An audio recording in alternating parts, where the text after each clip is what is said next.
11 Σεπτεμβρίου 2001. Μια ηλιόλουστη μέρα έχει ξημερώσει στη Νέα Υόρκη.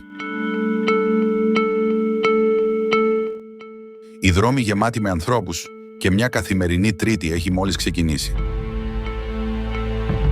Κανένας δεν γνώριζε ότι εκείνη η μέρα θα άλλαζε την παγκόσμια ιστορία.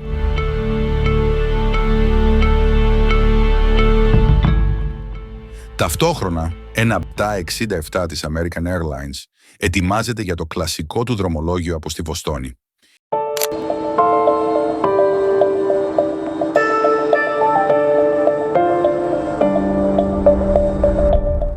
Η πτήση 11 απογειώνεται από το αεροδρόμιο της Βοστόνης στις 7:59.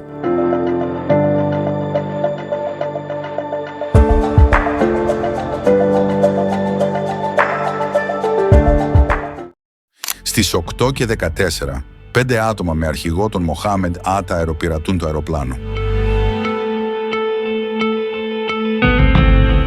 Λεπτά αργότερα, οι δράστες κλείνουν τον αναμεταδότη με αποτέλεσμα να σβήσουν και τα ίχνη τους σε οποιοδήποτε ραντάρ. Στις 8:45, το αεροπλάνο είχε ευθυγραμμιστεί με το στόχο του. Ποιος είναι αυτός? Οι δίδυμοι πύργοι.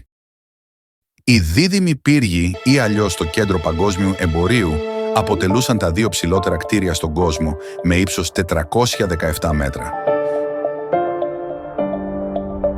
Με την κατασκευή τους να ολοκληρώνεται το 1933 και τη συνολική δαπάνη να είναι $400 εκατομμύρια. Κανένας δεν γνώριζε ότι όλα αυτά θα ανατραπούν μέσα σε λίγα λεπτά.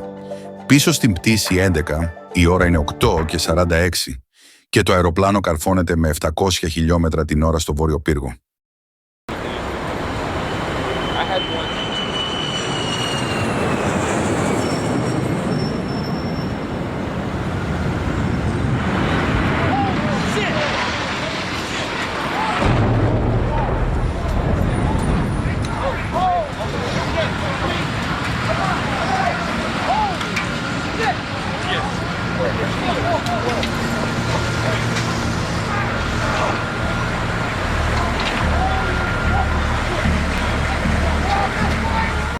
Δυστυχώς, την ίδια ιστορία είχε ακολουθήσει ένα ίδιο αεροπλάνο, αυτή τη φορά της United Airlines, και στις 9:02 είχε ευθυγραμμιστεί με το στόχο του.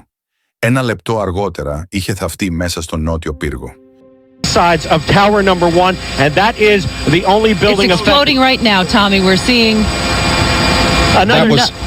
another apparently plane. That was another plane. We have a witness who we just spoke to a moment ago. We're hearing from Carl Tendler, who was at the Village Apartments in Washington Square. We're trying to bring him on the air. All right, that was a Carl. second plane that just blew. Λίγη ώρα μετά, οι φλόγες και οι ζημιές τους ουρανοξύστες ήταν αδύνατο να ελεγχθούν. Στις 9:56 το πρωί, ο Νότιος Πύργος, εκείνος που είχε χτυπηθεί δεύτερος, καταρρέει μέσα σε δευτερόλεπτα. Μια εικόνα που κανείς δεν πίστευε ότι θα έβλεπε ποτέ. Και σαν να μην έφτανε αυτό, στις 10:28 και ο Βόρειος Πύργος υποχωρεί με εκοφαντικό θόρυβο, σκεπάζοντας την πόλη με σκόνη και συντρίμμια. Η Νέα Υόρκη, η Αμερική, ολόκληρος ο κόσμος παρακολουθούσε παγωμένος. Εκείνη η ηλιόλουστη Τρίτη δεν έμοιαζε πια τόσο φωτεινή. Η 11η Σεπτεμβρίου του 2001 δεν ήταν απλώς μια μέρα. Ήταν η μέρα που ο κόσμος άλλαξε για πάντα.